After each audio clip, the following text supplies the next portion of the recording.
This is CGTN, China Global Television Network.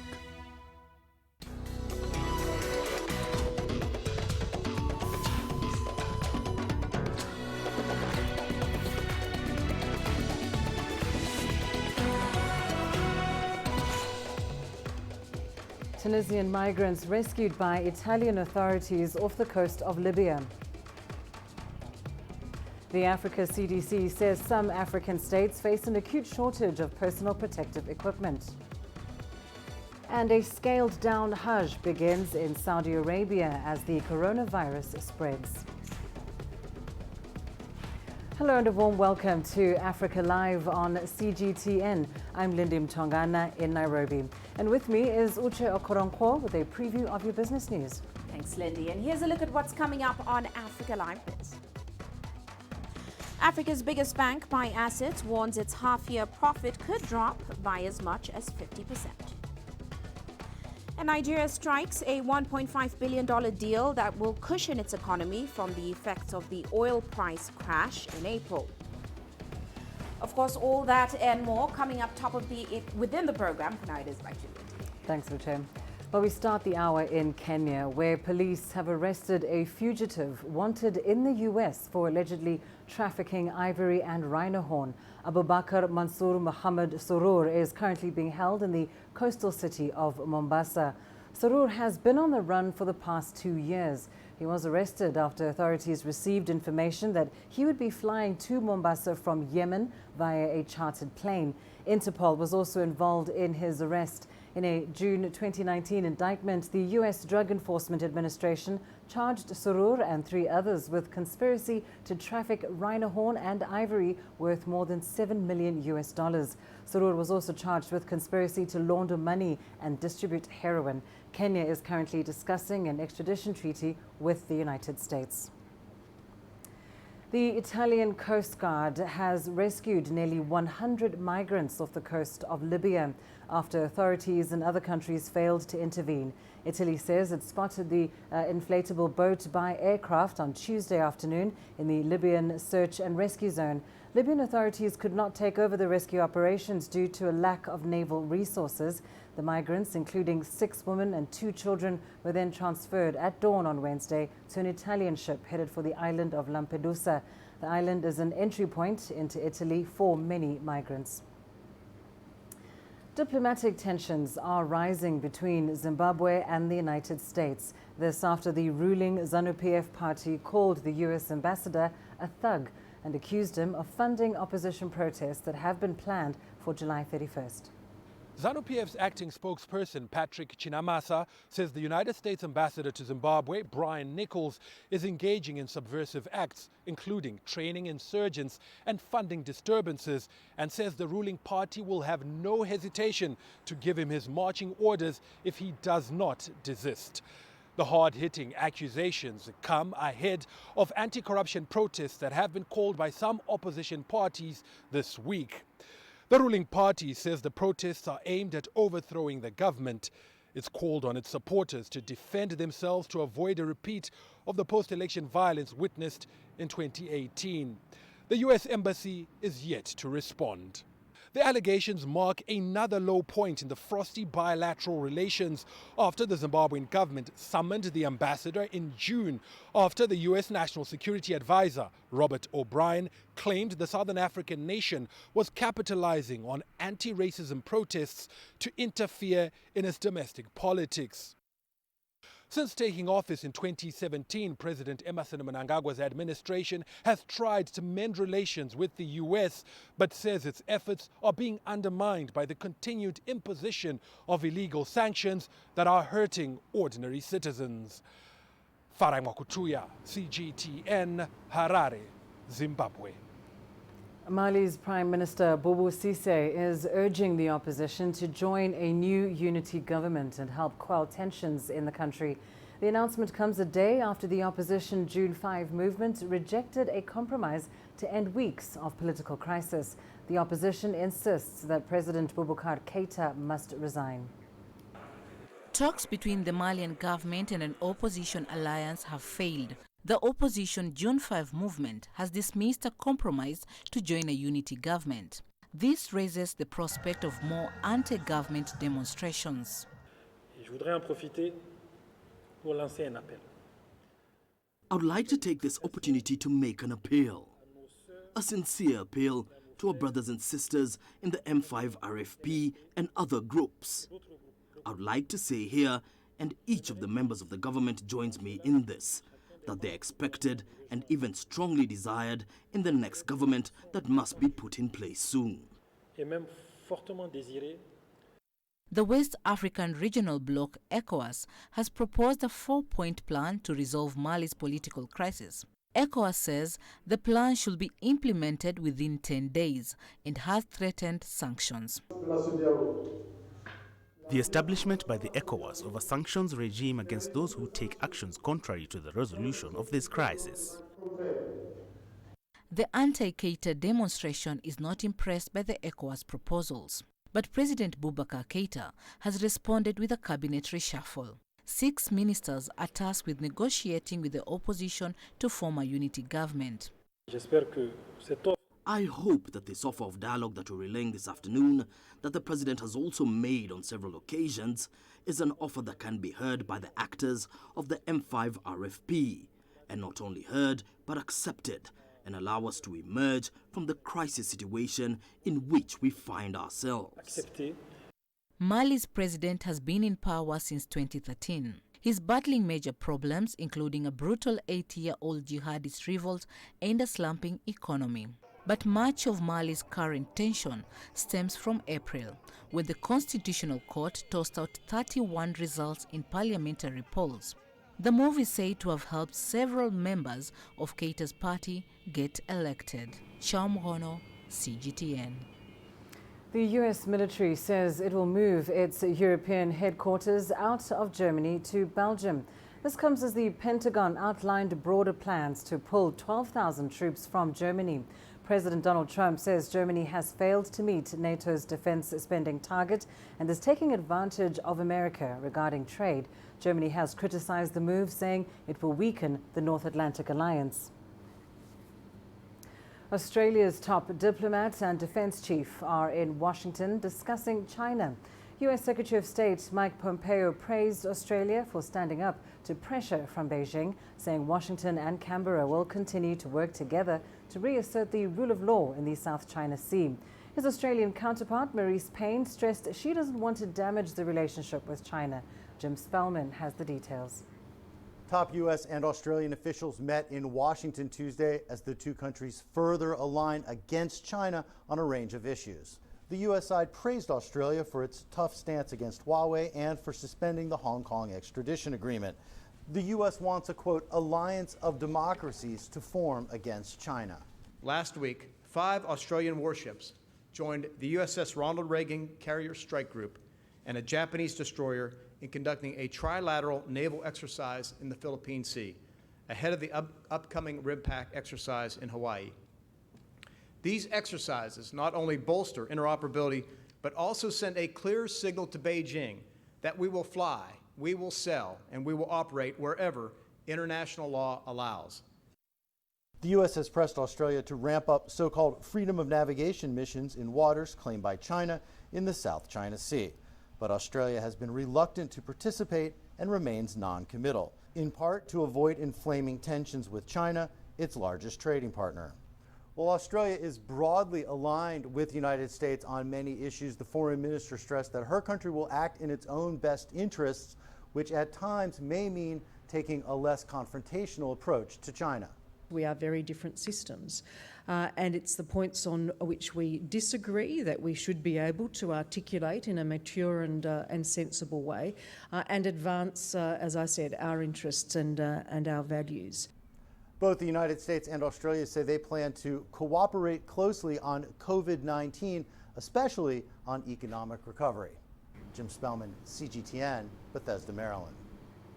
Well, the U.S. and Australia also agreed to expand military cooperation amid tensions with China. Beijing slammed the rhetoric, urging them to work towards developing ties. 一段时间以来， The U.S. and Australia keep talking about the so-called China threat. They're also defaming and smearing China over a range of issues. We express our strong dissatisfaction and firm opposition to this. We urge the United States and Australia to change their behavior towards China, stop interfering in China's internal affairs and harming China's interests, and create favorable conditions for the development of bilateral relations. We also urge the U.S. and Australia to play a constructive role in ensuring regional peace, stability, and development.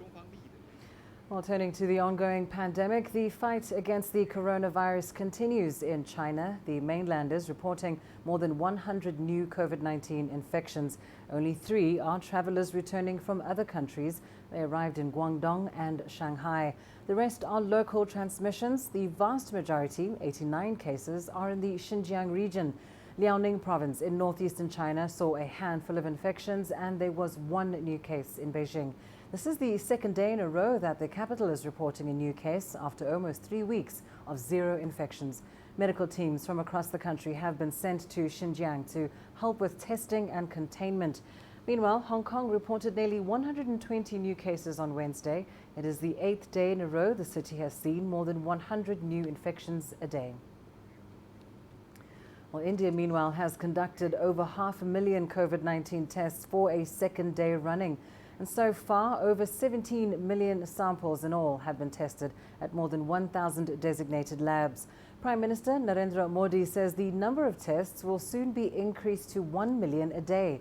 India is the world's 3rd worst hit country after the U.S. and Brazil. It's reported about 1.5 million total cases and over 33,000 deaths. The Africa CDC says some African states may face an acute shortage of personal protective equipment. The African Union body attributes this to disruptions in the global supply chain. Girum Chala has the details. The concerns by the Africa Centers for Disease Control and Prevention seem to be serious. And so the supply chain disruption is to blame for any possible shortage of personal protective equipment in some African states. Africa CDC, therefore, has suggested works of prevention must be done in order to avoid would-be PPE-related hiccups. Authorities said, and I quote, preventing a crisis such as acute shortage of PPE for healthcare workers should be prioritized by health authorities in Africa, and in this context as part of the COVID-19 response, end of quote. The Africa CDC further said adequate planning may minimize the negative consequence of any acute shortage.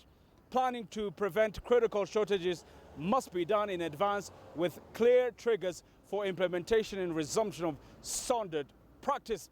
Member states of the African Union are also advised to consider reuse as a strategy in case of any COVID-19 consignments shortage. In this regard, Africa CDC suggests reuse and reprocessing of single-use PPE must be a last resort temporary measure to be adopted until stocks are replenished. The World Health Organization and other agencies are currently conducting research about this, and further guidance is expected to be available soon. Group Data CGTN, Addis Ababa, Ethiopia. You're watching Africa Live. More news from the continent and beyond after this short break. My family has been doing this artwork for the past 600 years.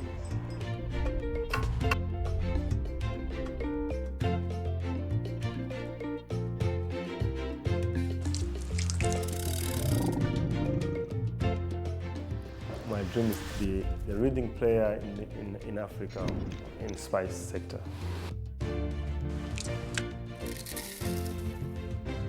Nobody in the region consumes it. Even me cannot afford the vanilla cooking.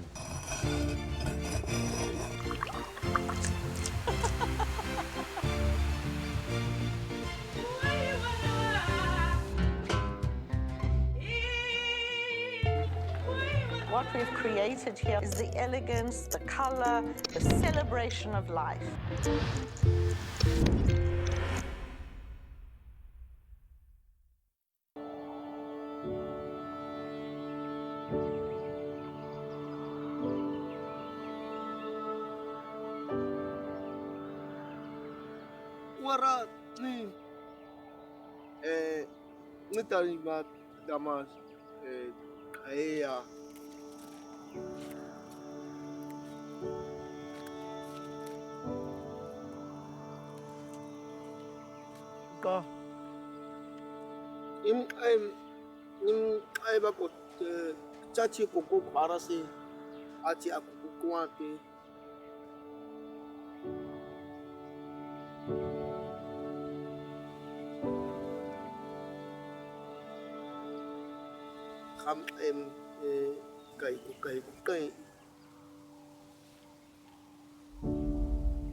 Welcome back. A scaled-down Hajj has begun in Saudi Arabia as the coronavirus spreads. Only a select number of worshippers are allowed to visit the holy sites of Mecca and Medina for this year's annual pilgrimage. As Jacob Greaves reports, it is an indication of the economic challenges facing the kingdom. This Hajj is set to be unlike any other. Disinfectant and social distancing await worshippers at Saudi Arabia's holy sites. But the biggest change is in attendance. Around 1,000 people are set to visit Mecca and Medina, compared to more than 2 million pilgrims last year. And rather than international visitors, they will all be from Saudi Arabia. This year we can expect to see significant impact on the local economy in terms of hotels not being full and restaurants not being used and so on. But I think, as I say, religious tourism forms such a central plank of Saudi Vision 2030. And there are sort of many initiatives in place in and around the Mecca and Medina region to sort of facilitate spin-off tourism growth. In 2018, religious tourism brought in around $20 billion, or 2.7% of GDP. The Hajj restrictions come amid another major change for Saudi Arabia, the tripling of VAT to 15%. It's a policy shift that came as the economic impact of the pandemic took hold, and one that differentiates the kingdom from the likes of its neighbours here in the UAE with lower tax rates. The IMF have long called for more taxation in a country largely reliant on oil prices. But the fund cautioned against such hikes now as consumers grapple with the recession. Longer term, experts suggest the kingdom might be more resilient to increased taxes. UAE VAT rate is 5%. Now this 5% is borne by the consumer. In case of Saudi, it's going to be 15%. But if you see that the cost of production and cost of operating in Saudi Arabia is significantly lower than the UAE. So if you see in Kingdom of Saudi Arabia, their homegrown population is around 85%. So 80-85% is homegrown population, but they expect contribute to only 15 to 20%, within that range. So Saudi has homegrown demand a lot, which help them to consume more. Saudi Arabia posted a deficit of over $29 billion in the second quarter. The IMF estimates the country could see its economy shrink 6.8% this year. And for the world's largest oil exporter, that could impact long-term plans to diversify away from hydrocarbons. Even prior to the coronavirus, where the authorities were reassessing some of the policies around Vision 2030, and clearly the virus has only accelerated that reassessment. I think some of the giga projects, be it NEOM, Qiddiya, etc., they're likely to go ahead in a significant form as imagined. Across the rest of the vision, I think you're likely to see some consolidation, reprioritization, rationalization, which may mean that the projects are slightly less ambitious, but could ultimately mean you get better value for money. Hajj is the latest hit to Saudi Arabia's economy amid the pandemic, but it might not be the last. Jacob Greaves, CGTN in Dubai. Well, in less than 2 days, Muslims around the world will be celebrating Eid al-Adha, or the Festival of the Sacrifice. In Algeria, the faithful are trying to maintain the tradition of buying sheep ahead of the holiday. Preparations are ongoing, despite lockdown measures and restrictions on gatherings to curb the spread of COVID-19. The Islamic holiday known as Eid al-Adha coincides with the end of the Hajj pilgrimage. Muslims traditionally mark the festival with the sacrifice of an animal. Like others around the world, Muslims in Algeria are looking forward to the celebrations. As Muslims, it is our duty to offer sacrifices and not abandon our Islamic traditions during our Eid. But Algerians say this year's celebration is going to be different from the previous ones due to the COVID-19 pandemic. People are suffering from this virus, so the joy won't be the same. It was part of the tradition. Families used to gather to celebrate together, but this year everyone will be at home to avoid contact with others. We will just perform our rituals, and may God accept it as sunnah. Fewer sheep markets are also open in the capital, and there is a set limit on the number of customers within the market. We took the necessary measures because of the virus. The mask, disinfecting and all the necessary procedures. Sales won't be like the previous years, and the quantity won't be the same. Economic growth in almost all sectors in Algeria has been weakened by the coronavirus lockdown. The country imposed restrictions earlier this year to help curb the spread of the virus. However, the government says that a new social and economic revival plan is due to be announced next month. Chomgono, CGTN. Meanwhile, Somalia's livestock exports for Eid al-Adha celebrations have been affected this year due to COVID-19 restrictions. Traders are counting their losses as they can't sell their animals overseas to countries like Saudi Arabia. These animals were supplied to over 2 million Hajj pilgrims who traveled to the two holy cities of Mecca and Medina to perform the annual Islamic ritual. This year, travel barriers have blocked out millions of pilgrims from the practice. This is in line, of course, with the country's policies to curb the spread of COVID-19. Livestock has long been the backbone of Somalia's economy. The sector provides food and income to over 60% of the population. Government officials say the country exported over 1 million animals to Saudi Arabia last year during Hajj. The situation has affected the country's economy in general because Somalia's economy highly depends on livestock exports. In 2019, 1 million animals were exported to Saudi Arabia during the Hajj period. There's no Hajj this year. Before they announced the restriction on Hajj this year, Saudi said it would only allow 600,000 goats and sheep and 1,000 camels, and since then, only very few of this number were exported.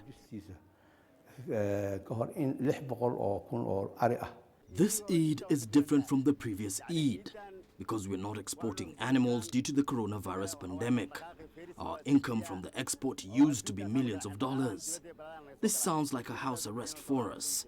Animal prices had also dropped. A first-class animal is now $110 to $120.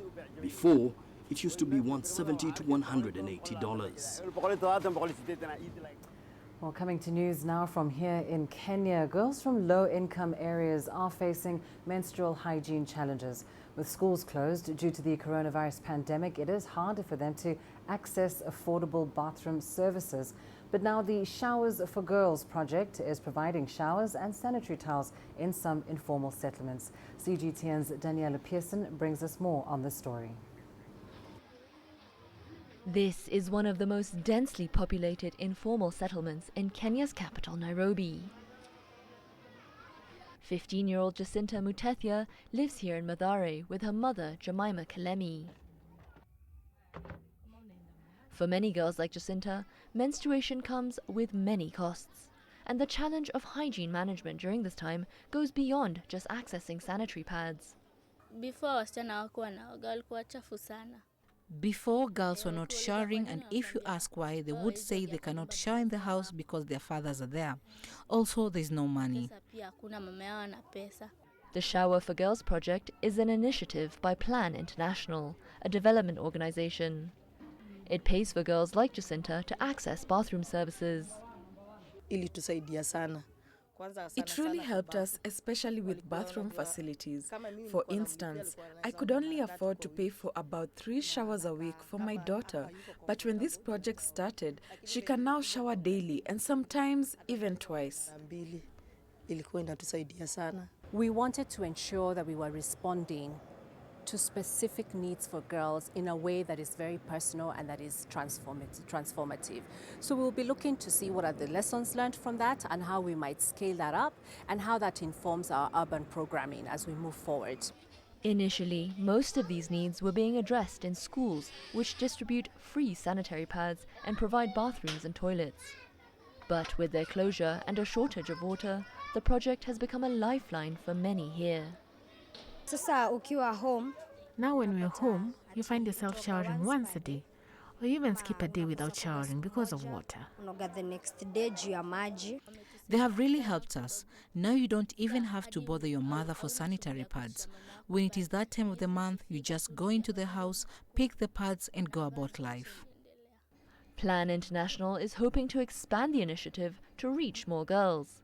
It's calling on the government of Kenya to prioritize hygiene for girls as part of its ongoing response to the coronavirus pandemic. Daniela Pearson, CGTN. And let's now go to Uche for your latest business news. Thank you, Lindy. And coming up on Africa Live Biz. Africa's biggest bank by assets warns that its half-year profit could drop by as much as 50%. And Nigeria strikes a $1.5 billion deal that will cushion its economy from the effects of the oil price crash in April. Images may appear to be identical, but looks can be deceiving. The difference is not always obvious. It has to be discovered.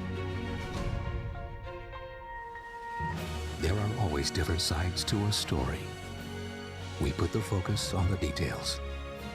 To see more, to understand better. CGTN. See the difference.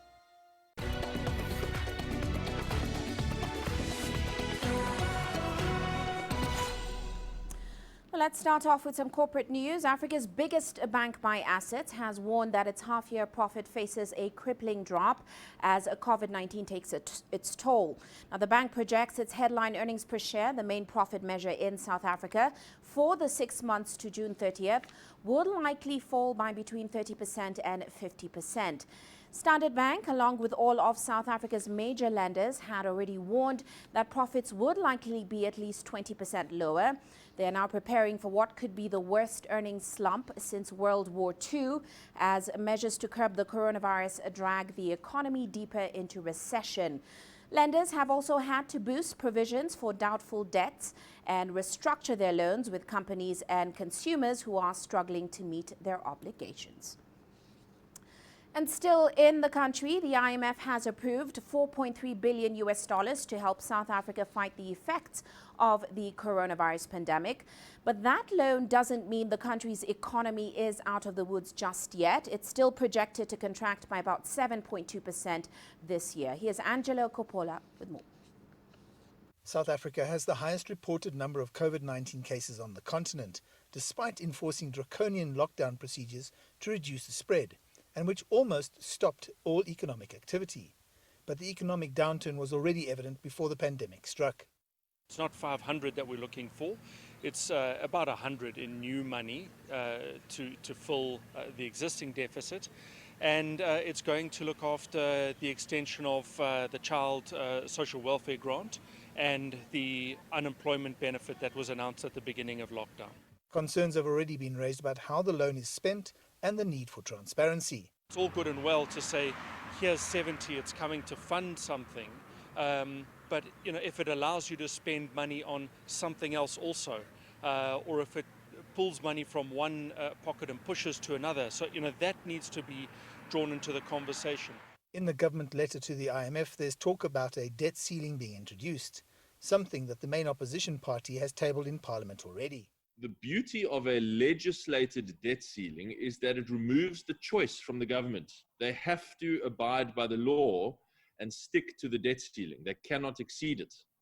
And if they want to, they have to specifically bring a motion to Parliament to ask for parliamentary permission to exceed the debt ceiling. And they have to do that each time they want to do it. Analysts say that the loan should be used to deal with pressing short and medium-term issues. The overarching idea must also be that, it's no use saving lives in the short term only to have them lost to famine and poverty in the long term. That is where the SME component becomes so vital. You must make sure that you save livelihoods in the medium and longer term, thereby the SME support, but also lives in the short term, thereby the funding for healthcare vouchers, emergency healthcare vouchers is put forward by the IRR, but of course also social support. Commentators are concerned as reports begin to emerge about alleged fraud by people accessing social grants and possible state corruption in buying personal protective equipment. The Minister, in his upcoming budget speeches, he must give feedback on how these funds were used, how it was allocated to which departments, and we would like him to be transparent in the manner in which he does this, because we really can't afford, we don't have the luxury to carry on mismanaging funds. While the IMF loan is a fait accompli, it's still unclear how government is going to fund that deficit come the next budget.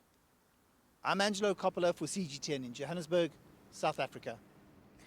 Well, let's head to Nigeria now. The country's state oil firm, the NNPC, has struck a $1.5 billion deal that will help cushion its economy from the effects of the oil price crash back in April.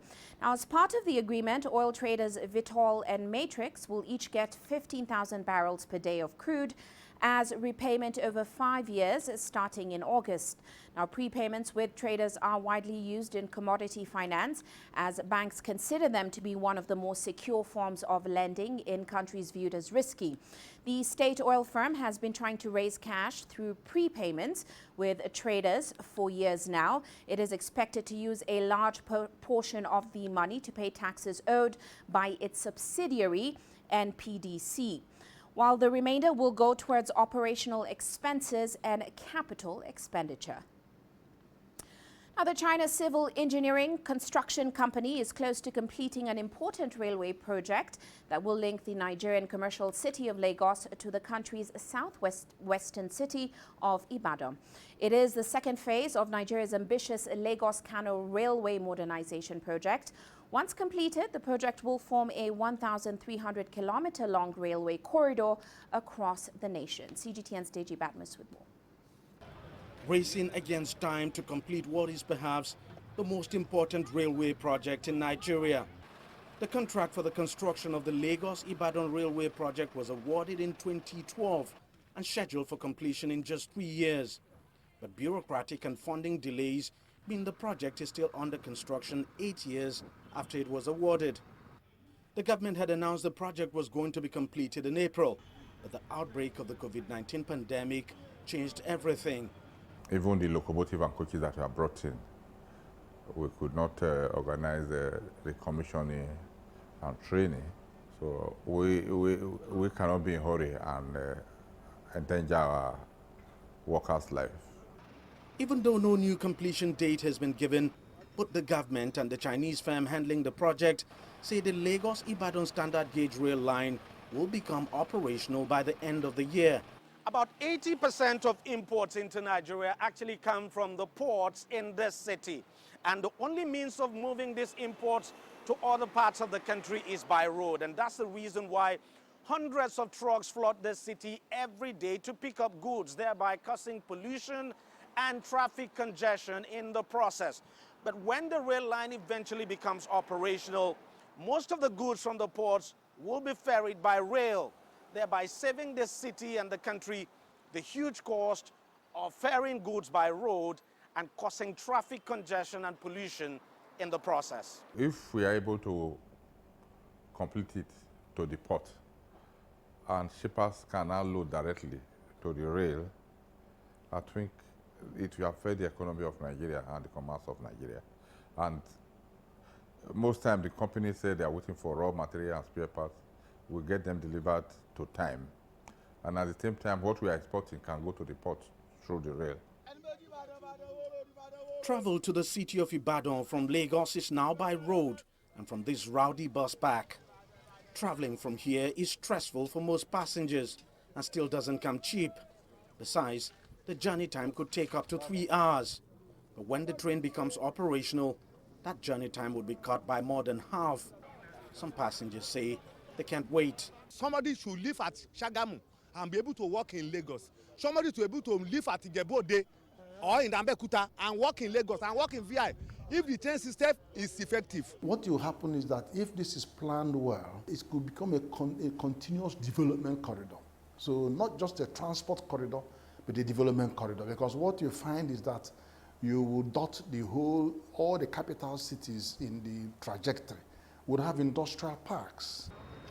Many people are looking forward to the commencement of the standard gauge rail service. When that happens, it could lead to decongestion in the city. Deji Batmos, CGTN, Lagos, Nigeria. And to Zimbabwe now, the country's authorities have gazetted new laws that require businesses to use the official exchange rate to price goods and services.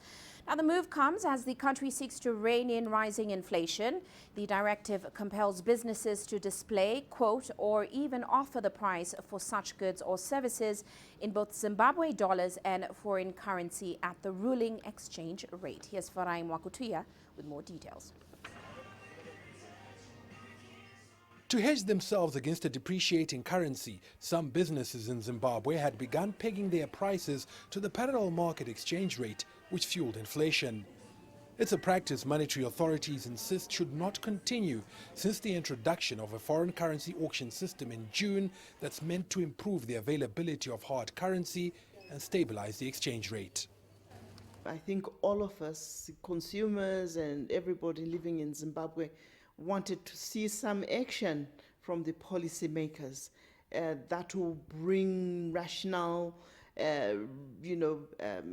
balance to what is happening in the market over a long period of time. We cannot carry on this way. We're killing ourselves, and there has to be a stop somewhere. And this is the point where we do stop. Fines will be levied on businesses that don't comply, which some may fail to do immediately. Quite a number of manufacturers have not accessed the foreign currency on the auction system, and of course those few that have accessed the foreign currency are good to go, and they've also even adjusted their pricing accordingly. But the challenge is on those that may fail to meet the 50,000 minimum bid that has been set out by the Reserve Bank, and not everyone can be able to pull through resources in terms of liquidity. The first 6 auctions have seen the Zimbabwe dollar depreciate 304% against the greenback, narrowing the gap between the official and parallel market rate. But not all bids have been allotted. In terms of transparency, I think it's an improvement from the fixed exchange rate that was there. But I think ultimately it's failing to satisfy the demand for foreign exchange in the economy. Its proponents argue that it's still early days. Some observers believe that the market, in particular sellers, are still adopting a wait-and-see approach, and that once a favorable rate has been settled on, they will start to offload their foreign currency, ensuring that there's more of it available for those that need it, which should lead to a reduction in prices and the burden on hard-pressed consumers. Farai Mwakutuya, CGTN, Harare, Zimbabwe. And on the international front, China and the EU are inching closer to sealing an investment deal that has been 7 years in the making. Officials met via video on Tuesday in their latest high-level trade and economic dialogue. Now, Brussels says significant progress has been made, but much work still remains before a deal can be signed. Here's Tony Waterman reporting from Brussels. China called this meeting candid and pragmatic, and this video conference was really an opportunity for both sides to exchange views on the comprehensive investment deal. The latest round of those negotiations just wrapped last week. Now, China said a series of fruitful results had been reached in the talks, and the EU, in a statement, acknowledged the significant progress made on level playing field related issues, which have been a major stumbling block in these negotiations. You may remember that just last month, the European Commission issued a series of recommendations for curbing foreign subsidies as a way to try and equalize competition, and that move was largely seen as targeting China. Still, seeing the recognition of progress is a good sign, but this is not a done deal, and Brussels said that significant work still remains on other key issues like market access, especially in the health, biotechnology, and computer sectors. In a statement, the EU Trade Commissioner Phil Hogan said he asked China to remove the existing barriers impeding EU exporters and investors access to the Chinese market. In its own statement, Beijing said it wants to bring the China-EU economic and trade cooperation to a new level in the post-pandemic era. Coronavirus and the economic damage it has caused has given these trade and investment negotiations new momentum in a way. And Commission Executive Vice President Valdis Dombrovskis acknowledged as much, saying, "The current crisis gives us no other option but to work hand in hand with our global partners, including China, and that by pulling together, everyone can recover more quickly." The goal is to really get this deal completed for a leaders summit in the autumn. One was planned for September but was canceled, and no rescheduled date has yet been announced. These talks come, though, against the backdrop of fraying relations between the EU and China, so a deal by autumn would be considered by both sides a positive step. Tony Waterman, CGTN, Brussels. And in France, assembly has begun at what's being called one of the most ambitious energy projects in the world. Leaders from the European Union, China, the United States, and 4 other nations have now marked the occasion at a ceremony. Here's Ross Cullen with more on the International Thermonuclear Experimental Reactor. It's a giant, complex 3D puzzle, hoping to provide a future energy source for the world. The International Thermonuclear Experimental Reactor aims to advance fusion science and prepare the way for the fusion power plants of tomorrow. We understand the need of humanity for clean energy.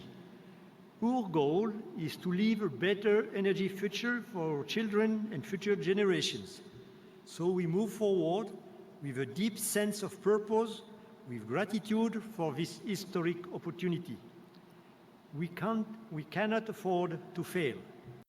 35 nations are collaborating to build the world's largest tokamak. That's a magnetic device designed to prove that fusion can supply carbon-free sources of energy in the future. Fusion is a very safe and clean energy. It is limitless, abundant, and if it is successful, it will help the humankind to resolve the energy issue. China is one of the countries involved, and President Xi Jinping sent a message which was read out by the Chinese science minister. I wish to extend warm congratulations on the start of machine assembly at the International Thermonuclear Experimental Reactor. Science is not bound by national borders, and innovation is a never-ending endeavour. International cooperation on science and technology is critical to humanity's response to global challenges. The project, known as ITER, is mammoth and complicated, putting together the most complex machine ever built, capable of withstanding temperatures of around 150 million degrees Celsius, forcing particles to collide with each other, fuse together into helium nuclei and release energy. Leaders hope the experiments will be a success, turning the idea of recreating the sun's energy from one of science fiction to one of science fusion. Ross Cullen, CGTN. Well, that is all for now on Africa Live Biz, but coming up later on Global Business Africa, Zimbabwe's government agrees to pay $3.5 billion in compensation to white farmers. Of course, we'll bring you more on that at top of the hour. For now, it is back to you, Lindy. Thanks, Uche. Well, let's take a short break. Here's what's still ahead on Africa Live. Makeup or face mask or both? The dilemma for some women in the era of coronavirus. The greatest journeys, the greatest sights, the greatest adventures. Here in Panater, this weir allows the locals to walk on water. We're far more than just TV news. We're your passport to the wonders of Africa. To bring you stories of struggle, survival and hope.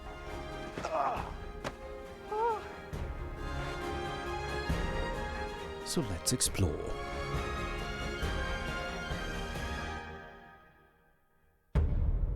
CGTN. See the difference.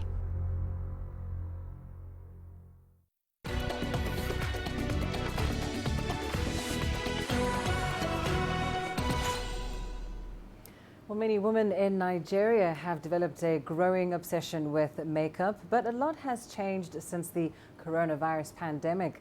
The wearing of face masks is now mandatory when in public, and that's changed people's perspectives on makeup, as well as driven new beauty trends. Kelechi Emekalam has that story. An array of makeup products. That is what forms Kashmanga's daily beauty routine. Be it at home, a regular day in the office, or at a party, Cash loves to look and feel beautiful with every application of her foundation, lipstick, eyeshadow, and all other elements. She spends an average $200 every 2 months on her makeup, and the changes caused by the coronavirus pandemic doesn't alter her routine. Nothing has changed. For me, before COVID-19, I love to make up. I make up all the time, like to work, to church, for parties, on a normal day, even to the market. I just want to look good. And then, well, post-COVID, I would say nothing has changed because I still make up to church, to work, for my normal days. I love to make up. But the case is different for former makeup enthusiast Sarah. The coronavirus outbreak has changed her perspective and priorities too. Personally, for myself, the COVID-19 pandemic and the lockdown has actually taught me lessons that I don't need to wear makeup every time. Because before now, you have to wear makeup to look good. But now, I don't even think about it. Because of the issue of wearing face masks and face shield, you won't have the time. You won't even think of buying them. You save that money to buy food stuff instead. Since the COVID-19 outbreak, social gatherings in Nigeria have been restricted and many work from home. As such, beauty parlors have recorded reduced patronage, but makeup artist Temidayo Shideko has spent this period enlightening women on the best possible ways to use their makeup. The essentials, the go-to for this period, your brows, your eyeshadow, eyeliner. It's all about the eyes right now.